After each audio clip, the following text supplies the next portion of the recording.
Hello, amazing ladies in business. Welcome to the HerStory podcast. I am your host, Kylie King, the founder of Australian Ladies in Business Initiative, and I am so excited to be joined by the incredible Emma Lovell, who is a Bleisure Coach who rocks out in the Gold Coast, and her business is called Emma Lovell. Thank you so much for joining me today.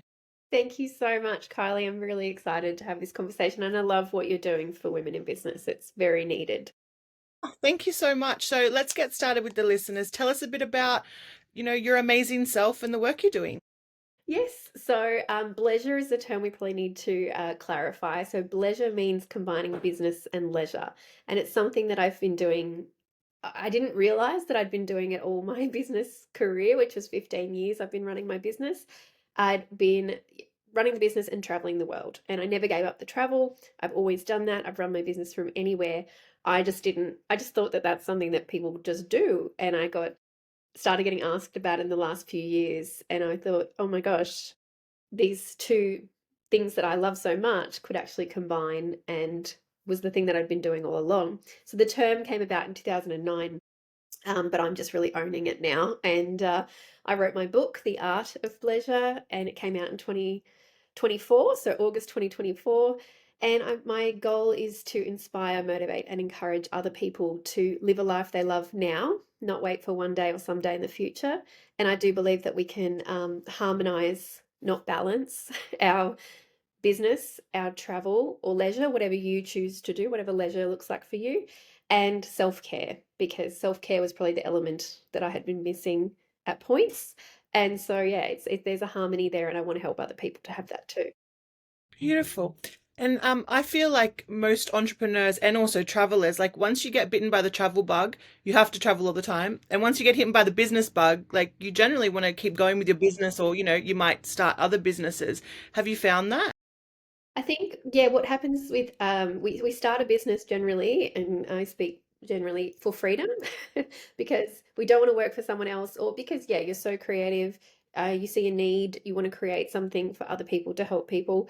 But really, we sort of think, oh, I'll be my own boss, and tends to be that being your own boss, you're kind of the worst boss possible because you end up working more than you ever would in a business, probably for a lot less than you ever would in in someone else's business. And I found myself asking that question, where's the free? Where's the free? I used to be a freelancer. Where's the free in freelancer apart from doing things for free? Like there's no freedom here and I have to catch myself. And then with the travel, yeah, I mean, but with both those things, I think that we can do them too hard. So traveling is awesome, but when you just go all out and do it all the time, it becomes exhausting and it's not restorative and you lose that wonder and awe and it becomes like a chore or it takes so much from you. As opposed to, yeah, the gift that it is of being expansive and opening your mind. And the same with business. If you do it too hard, you work too hard, it takes away all of the gifts that it's meant to be giving you. So that's where I say the self-care bit needs to come in because we got to have that. We can do those things, but like in moderation. And I've got, I'm just always trying to remind myself there is time because my younger self just went too hard on either things and burnt out, quite frankly. It's that whole, I used to hear it when people would, when I was in the corporate space, they're like, I need a holiday from my holiday because I took time, I went out and I got to explore all these amazing things, but I was like on a tour, I was so rushed, and now I'm back and I need a holiday from my holiday. Yeah. So, yes, very, very true with the burnout.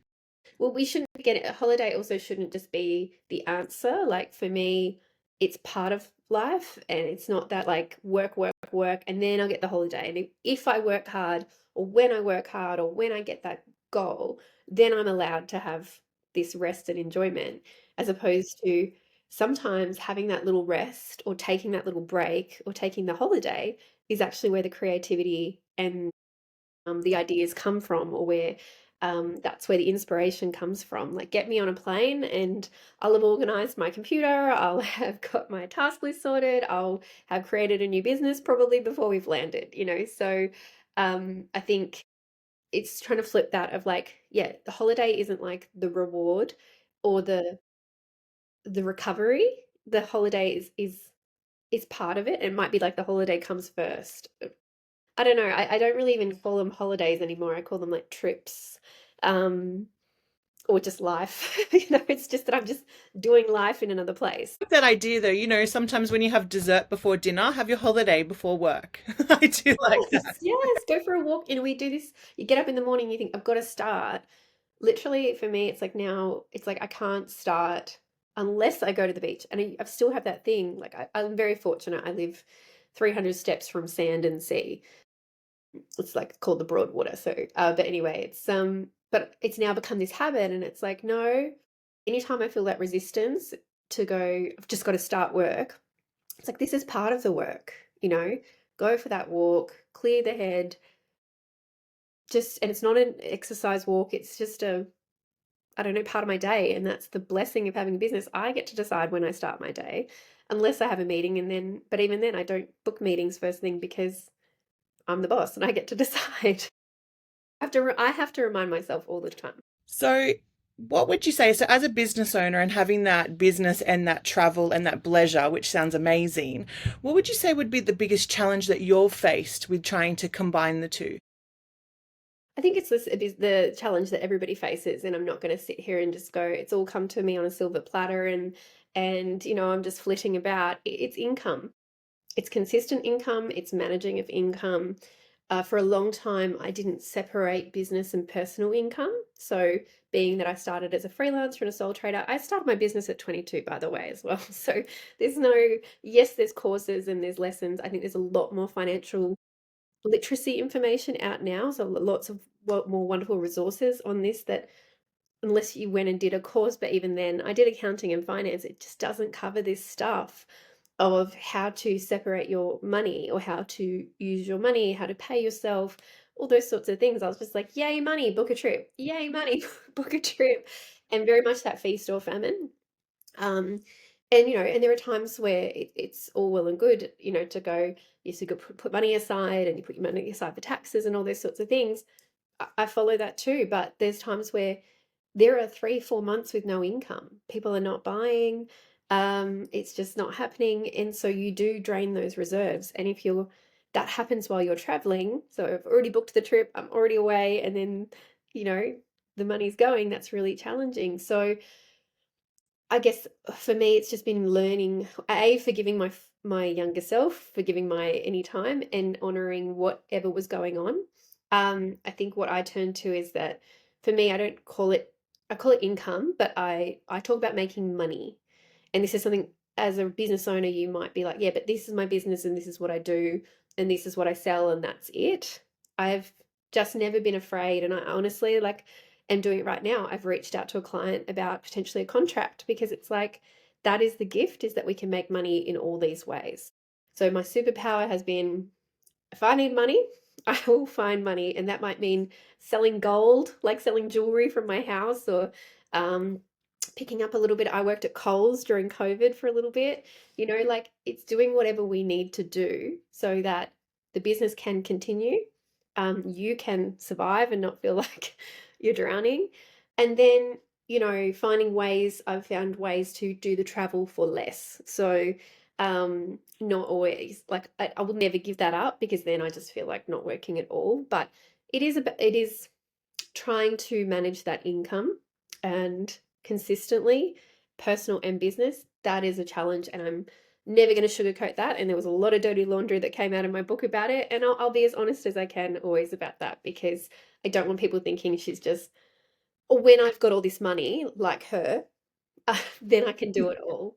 I share things like frequent flyer hacks and staying with people, just ways to minimize the cost so you can still do the travel, still make money, and yeah, feel like you're living your life. And I think that's so important what you've mentioned there is that, the income, and especially at the moment, everyone seems to be feeling it, the cost of living, and there's that desperation. And I don't think the business concept that you've got needs to change too much if there's other alternatives. Like if you need to go and stack some shelves at Coles, that's fine. If you need to go out and teach, like for example, at the moment, for me, same thing, income is up and down, it's all around.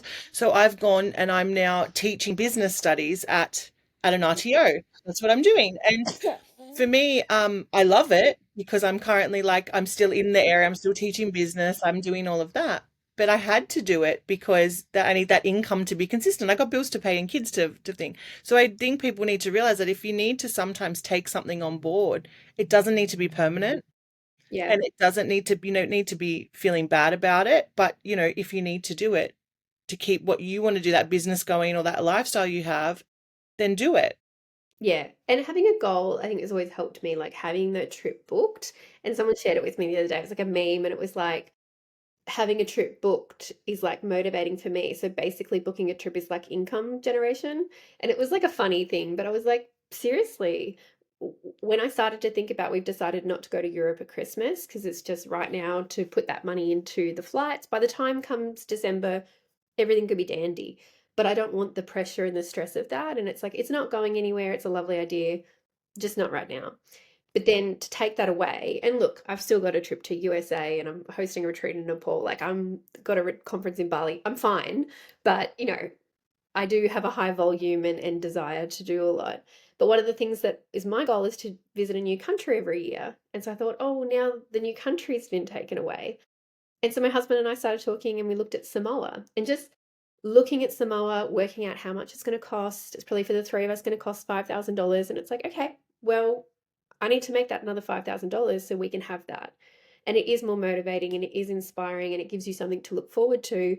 Whereas when you're in this phase of everything being feeling like it's being taken away and you get into that lack, and there's nothing to look forward to, then well, it's not going to motivate you to go and make sales, is it? Exactly. Yeah.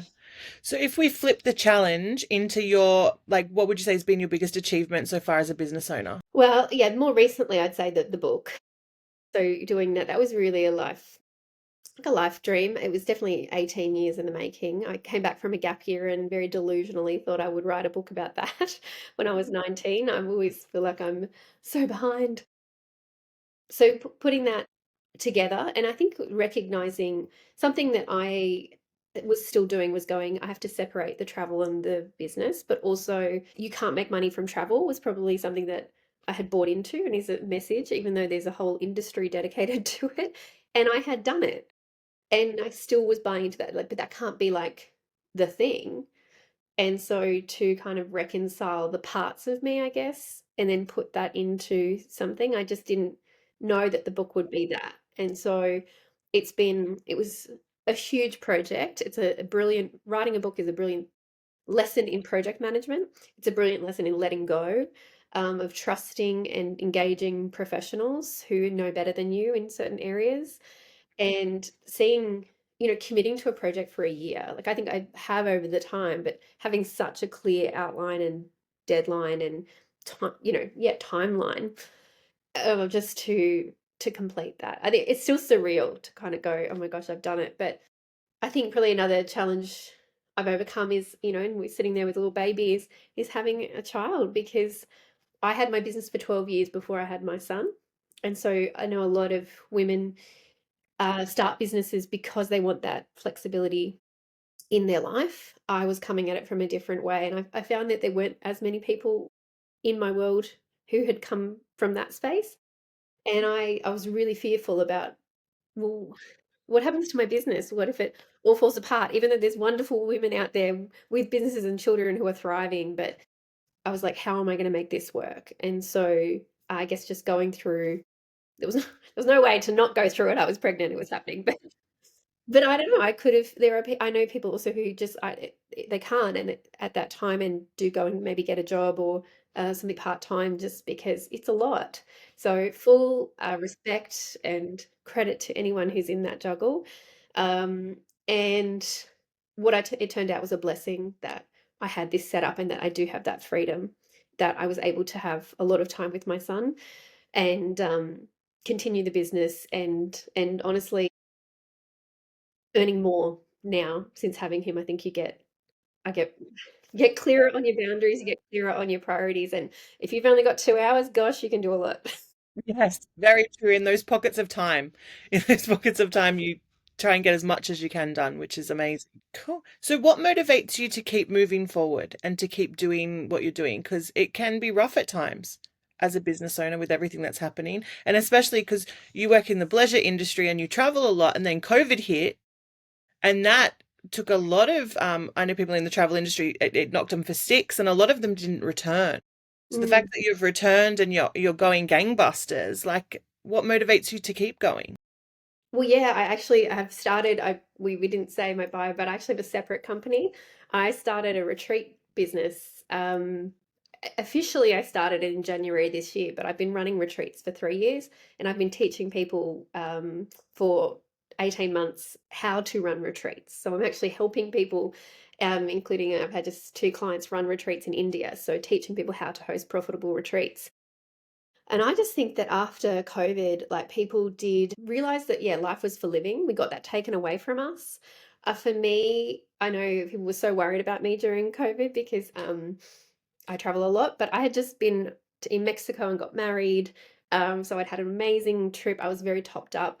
And it actually made me feel really grateful that I hadn't waited to one day travel. Like I had been doing it. So I had a lot of memories to look back on and relive. And I quite enjoyed, and I know people don't like hearing this, I quite enjoyed the time at home. And one of the things I talk about is having a travel mindset. And so it's like, I like got to enjoy my local beach that when I'm traveling all the time, I don't enjoy where I live. I don't even appreciate where I live. So there's a lot of appreciation and gratitude. I started my podcast. I started a travel podcast, ironically, in COVID. So I learned this new skill set. I'm now on my third podcast. So I have three podcasts, one inactive, two inactive, one active. So I got to learn something and create something. So um, for me, I think like travel is just such a strong motivator, and I know the benefits of it. And that's where the retreat business comes in, and that's where the Bleisure business comes in. I know that basically travel is my self-care. Like travel is my idea generation, it is my creativity. Um, and even if I'm not traveling, I'm having a mindset of how can I see things a different way? How can I find an awe and wonder and appreciate it, what's around me? So I do not advocate for constantly traveling. I think it would just honestly get boring, and you lose the lust for it. So I like the I like the mix. I love my home. I appreciate my home, and I love. For me, it's about having a traveler mindset. So, what motivates me is travel, trips and exploration, and what also motivates me is sharing it.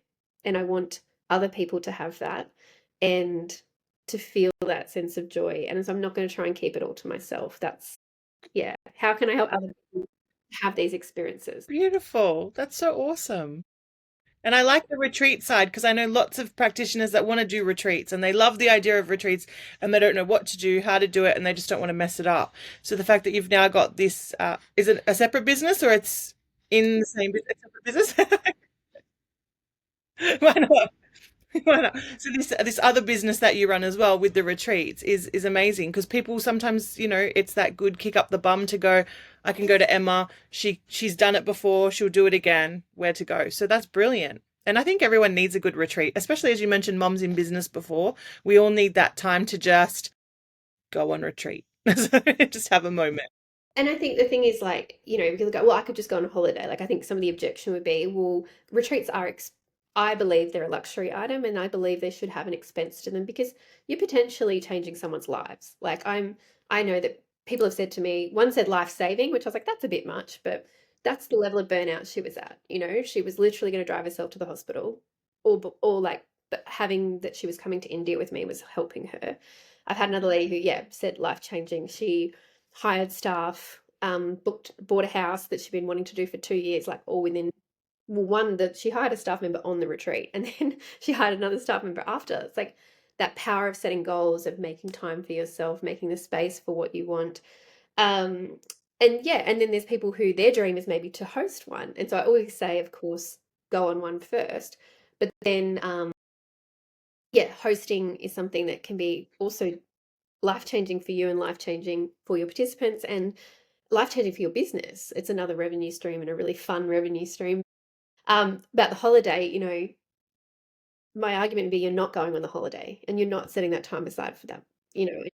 Having a date where it's like it's on the 23rd of July, it's for 3 days, it's at this place. She's organized everything. I think that's the biggest feedback is like they don't have to think.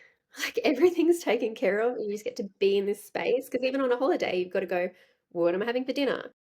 What are we going to do today? Do I go by the pool? It's like, no, at 10 o'clock, Emma's going to run a session. At 3 o'clock, I have free time. 7 o'clock, dinner will be ready.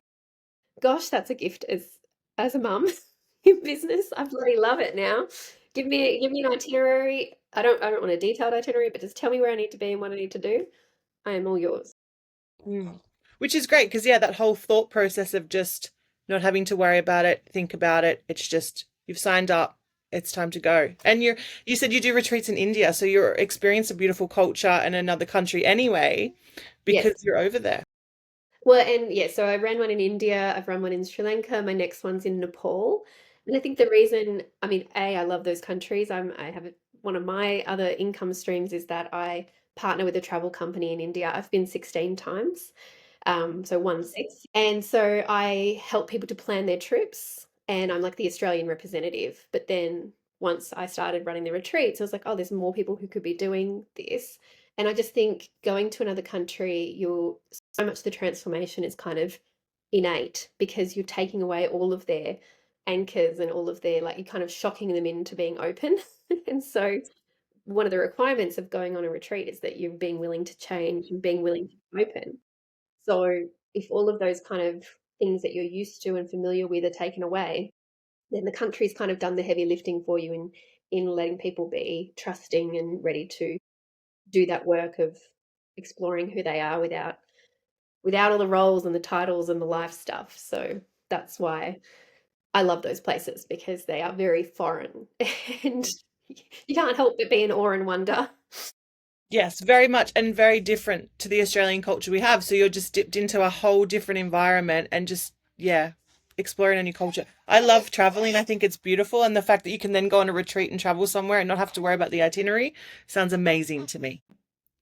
So out of everywhere that you've traveled, and you've been, and as you said, you've been to India 16 times, Sri Lanka, you're going to Samoa, hopefully at the end of the year. What would you say has been, I guess, the best place you've traveled, or the one place you've gone to and gone, I'm going to remember this? Like maybe the most, I know, for example, I'll give you an example. When I went to France for the first time, that was like earth shattering to me because I was like, I'm literally standing on the other side of the world. And I was standing outside a stinky cheese shop and I was like, this is the smell of Paris. Like, this is for me. That is probably accurate, yes. So was there any Um, type of moment you've had during all of your travels? yeah, I've been to 76 countries, and I mean, we've talked about India, so that's for me the one that really just blows me away the most.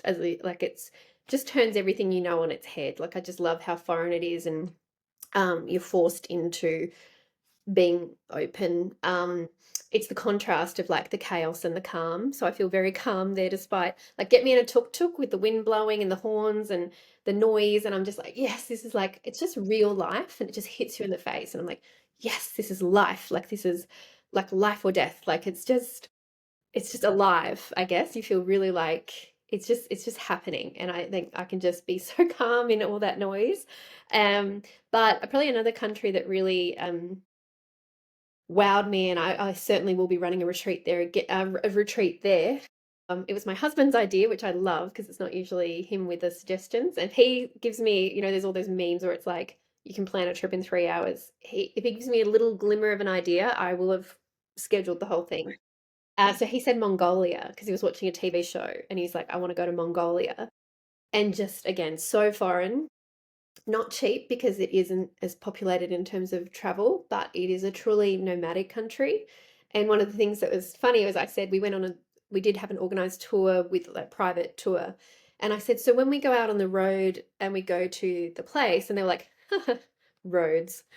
Literally, there's no roads. Like, it was just like we just drove across creeks and drove into the dirt. I was like, how do you know where we're going? We're like driving towards these mountains. There's no path. And the openness, and then each day was so different, and it was like I was trying to kind of anchor, like, it's like this or it's like that, but like one day was like Austria, and then one day was like the desert, and then one day was, I don't know, I was just, you could have been anywhere but nowhere. And it was, and I had to switch off. We had no internet and I loved it. It was completely off grid, and just being in nature. It helped me and my husband realize that we want to have a bit of land, not heaps, like 2 acres, not like that land, and some animals and stuff. And that was a dream that we didn't know we shared until we were there and woke up and there were like horses and cows outside our tent. Beautiful. That sounds amazing. It is. It's yeah, very just yeah, I can't wait to take people there and show them and just just the wild. It's just wild, like proper wild, proper be in nature. If you like that, you want to switch off and you really want to get off grid, and I think that's going to be such a transformative experience for people. It's like I'm going to take you into the thick of it. Beautiful. Let me know when it launches. I haven't been to Mongolia yet, so I'm all up for a different country. And, of course, having no way to sneak on grid, which as business owners, we will, even if we're like off grid, we'll try and sneak on there somehow. It sounds amazing because there's no way to get on grid if you're out the back of driving through creeks and on the way to mountains, which is beautiful. So, what would you, if you want to share it, of course, what would be your big, hairy, scary goal for your business? Now, you've already traveled to 76 countries, you've got a book out, which is birthing its own baby, really, into the world with your book, and you've got two businesses. What's the ultimate goal for you? Oh, I have a really fun thought that came up a few months ago for anyone who's wanting to. So, I've written a book and I'm a published author, which was a dream for a long time. And then a few months ago, what came into my head was I'm not a real author because a real author is like Liz Gilbert, or someone with a row of books. And it is what I. So writing the book was like, it was like screaming in my head, write the book. Like the book came at the time it came, but I'm not a one hit wonder with it. Like there's already two more books in the pipeline. One of them is on retreats, so that will come out next year. It's just got to do a few more things in the business. And as I said, it takes a year. So just being realistic about that. And then there's another book coming after that. And then, India, there's a travel memoir that came. I was in March. I was there speaking at a conference in India, and I thought the travel memoir would be about multiple stories from around the world. And it's like, no, it's about India. Of course it's about India. So and so I have a little on my vision board. It's like that. And behind me is my bookshelf. And it's like, that will be my row of books.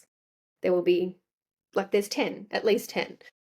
So, and I just think, yeah, the big goal is just to keep, we just keep learning and we keep having experiences. And so it's that I experience it. I think that's my gift, is that I experience things and then I share it in a way that people feel inspired or encouraged.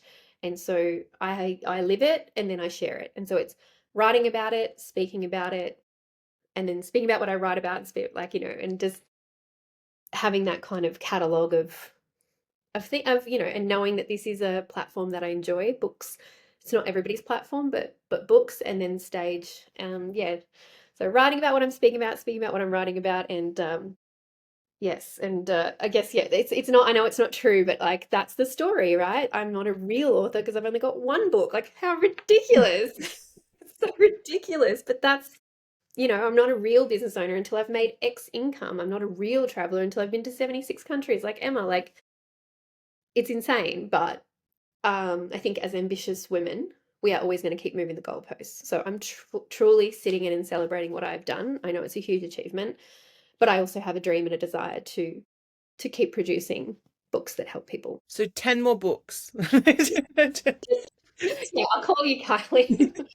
And I went to Gabby Bernstein the other day, and she's got 10 books, and it's like, I know I went to a retreat last year with someone, she's got 7 books. Like it's not outside the realm of ridiculous. If I were to say 7 books or 10 books in a year, well, you'd probably be like, okay, you need to chill. And then we'd question the quality of those books. But in 10 years, if I keep the pace of a book a year, it is entirely possible that in 10 years I get to look back and go, oh my gosh, I had that call with Kylie. And then look at my bookshelf.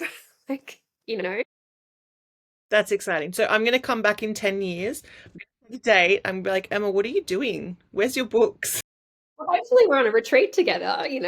I'll catch up in Mongolia and I'll be like, how are we going? I'll probably be next to you writing my own book in my free time during that retreat. Oh, I, well, and look, honestly, one of my acknowledgements is to someone who kept checking in with me over the years. So I obviously had voiced that dream, and she just kept at random points going, "How's the book going?" And it wasn't going anywhere at that time. But I was like, "Thank you." And well, I did. I have 6 chapters of 2 other books. One will never see the light of day. One will see the light of day, and it's a parenting book. Like which you're like, I'm not. But this is the thing, right? I think this is the thing. If anybody listening wants to be an author, you don't have to be the expert. I think that's what holds you back. But you are the expert on your experience. And I am the expert of my experience. And this is a book of my life. And you are also allowed to write a book for the audience, but also for yourself. And for me, like this was my goal, it was my legacy. It is for my family, but it is for me. It's the book I wish I had when I was 18, to be told, yes, you can run a business and travel the world. Yes, you can keep doing what you're doing. Like it's possible. And that's the retreat book. Yes, Emma, you can run retreats and they can be profitable. Like that's the book that I wish I'd had 3 years ago, but I had to figure it all out. So now I get to give that gift to someone else. I think it's okay for you, Kylie, too. If the book goal purely is it's in my head, I want it out and I want to tell my story. That's okay. I just want to go back a little bit about that person you mentioned about that was checking in with you. Now, I know that some people, when they're checked in about a goal they haven't accomplished, it triggers them and they see it in a bad light. So, like, say that person comes up to you and goes, "Hey, how's the book going?" Or "How's the, I don't know, retreat going?" Or "How's whatever it is." I just want to say, like, the fact that you gave that person gratitude is such a beautiful experience because a lot of people would get triggered and then have an issue with that person. And that Mm. person's just that, I guess we'd call it that gentle nudge that sometimes you need to go, "Oh, yeah, that's right. I did want to have that goal." Or "I should open the computer and look at what I've done so far." Or maybe, look at a country I want to retreat at. So I think that when people are checking in, sometimes as a business owner or as a mum, we go, "Oh, why are they checking in like that?" "Oh, I can't get everything done. I'm so overwhelmed." And it's just that gentle nudge to keep you moving forward, or they know you have a goal that you're passionate about and they're just checking in because it might inspire them as well, or it's motivated them. And the fact that you mentioned it and then showed gratitude in your book, I think is so important because just the reframe on that. They're not poking you to be like, "Why haven't you done it yet?" They're poking you to go, "We're just checking in," just like a little nudge. Maybe that's what you need to keep moving forward. Well, yeah, and there's a song I love, and I even played it this morning, and it's "Light On," and it's by Maggie. I can't think of her last name, but it's "Leave the Light On," and I think she left the light on for me, right? Like she held the light or the candle, whatever you want to do. Like somebody leaving the light on for you and holding your dream. I get emotional, like that. Yeah, that is a gift. Like I had 2 people who I also mentioned in the book and both from kind of an intuitive, psychic almost place, said the book is coming. Like, and for them to say that to me, and one of them was saying, you need to gather experiences. That's all you're doing right now. You're gathering experiences. So, like, you're not behind, you're not anything. You just need to gather those experiences. I couldn't have written this book 10 years ago when she told me that. I couldn't because I didn't even know it yet. I didn't believe it yet. So, and then to have someone else go and she said, there's 2 books. And I kind of went back to her and said, you were wrong. It wasn't the 2 books. It was one. It was the 2 things in one. But also, no, there's not 2, there's 10, but just to have somebody like give you that confirmation and to believe in you or to, yeah, to feel so inspired, I think. And I invited that too. I think you need to invite that accountability. So, um, invite somebody that you trust and then, yeah, try like take it with and it's okay to say it's not there yet. Yet is the key word there. Yeah, I'm not working on it yet, but thank you for keeping that light on and it's coming. Beautiful. So, as the pleasure expert, what is your tip for the listeners? What's that like, that little taste test for them to come and stalk your stuff? What would be the tip you'd give them? It's just that it's just to start now. Like one thing is to look at the appreciation and the gratitude of what you already have and what you're doing. Like recognize where maybe you've already done this. Have you already been doing things where you combine what you love, your leisure, your travel with your work? And I think as well, if especially in this state of the economy, it's like how can I have a little taste of it right now? And that might be, like I said, deciding to go for that walk in the morning and enjoy your local area. There's a cafe you haven't tried. Like today, I'm hosting a masterclass, and after the masterclass, my husband and I are going to go and have cheesecake and champagne at this fabulous bakery and just enjoy that moment and trying a new restaurant or something like that. But the other thing I'd say is just because getting away and as a mum in business is so necessary. Like if you can, and I know it's hard if the child is attached to you, but if you have that capacity, do you have a friend who lives in a lovely place? Or not even a lovely place, just a different place. Like the joy of looking out a different window is just we went and stayed in Perth with a friend, and I had to like for half the day be like reconcile with myself that we weren't doing anything. But what we were doing was lovely. She lives also near the beach. She has 3 kids. The kids were playing, having a great time. Us adults were chatting and having a great time. And we just got to be in this different space. And I was like, that's a holiday. That's as simple as it is. So just find a way to do it now. Don't think that you have to wait and save up. And yeah, I'll do it when I can do like Emma and run a retreat in Sri Lanka and have it all covered. Like that's not it. Some of my favorite things are the simpler things and being like, I'm still running my business. I got to bring my entire family with me. We're building a new beautiful family connection and having this experience. And honestly, Samoa, getting back to Perth is now on the top of my list. Like I'm just like, hun, can we please like just come and stay in your home again and have some time with you and just walking on a different beach, looking out a different window, having different conversations. Keep it simple and then, you know, build it up. And you don't have to wait till someone pays for you to do it either. I think that's the other thing. Oh, no one's paying for me to fly and speak somewhere. No one, I can't do Bleisure because my company doesn't send me on conferences. Well, sorry, babe, but nobody was paying for me either. I was paying and I created that. And so find the way. And I've got a whole chapter on travel hacks in my book. I'm running a frequent flyer masterclass today. Like, I'll tell you everything of how to do it. But you have to. No, you're right. You have to take that first step. You can't rely on other people to do things for you. You need to take that first step because if you wait around for someone to pay for something for you or to put you forward or to, you know, I don't know, whatever it is, it's not going to happen because everyone's off in their own little worlds trying to do their own little things. So I think it's so important, as you mentioned, if that's what you need to do and take that first step, then yeah, you need to do it. So, Emma, where do we stalk you? Where do we come and find you and enter your Bleisure space? Love it.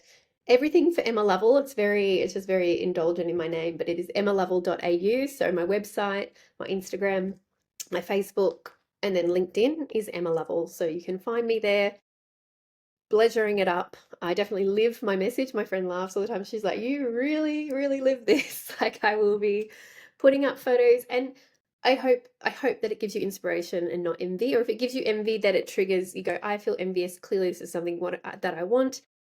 Hopefully I can do it. And I will definitely share the not so pretty. I'm going to put up a photo today of like, I look fabulous. I'm wearing a sequined jacket and I'm also wearing Ugg boots. So I will be putting up that photo today because what you see and then what is happening below, I will share the good and the challenge. And then for retreats, if you're keen on that, I have my business is Rest and Receive. So it's Rest and Receive Retreats on Instagram, and the website is Rest and Receive. And we are both a hosting, so we host retreats and we also train people on how to host retreats. So you can do either or both. Beautiful. And how do we get the hands on your first book? So is it on the website? Is it Amazon? How do we get our hands on it? Well, honestly, and anyone who is an author or wants to be an author, the best place for me, and I think for you, is my website. So it's emmalovell.au/book, because I will sign it for you and send you a lovely little message. But yeah, totally get it if you're all on the Amazon and you got the free shipping, go nuts. And my audiobook, but probably by the time this comes out, my audiobook will be soon out, and there's also an ebook. So we will finally have all the formats. It takes time, but we got there. Beautiful. Well, thank you so much for joining me and sharing everything from retreats, resting, and also, the art of bleisure. And I am going to jump on and grab a copy of your book, and I'm going to put all those links below so all the listeners can come and stalk you as well. Thank you so much for sharing your story. Thank you, Kylie. I really appreciate the time. And again, I think it's so beautiful what you're doing. And maybe there's an alibi like mums and bubs or something retreat in the future. I don't know. Just saying. Exciting. If you are interested in that, to drop that below as a comment so then we can organize it. Because if we get enough stuff, then I'll approach Emma and say, okay, how do we do this? And it Do it. doesn't have to be Mongolia. We can go anywhere. Yeah. Yeah. Gold Coast is great. I welcome everyone to my backyard. Thank you.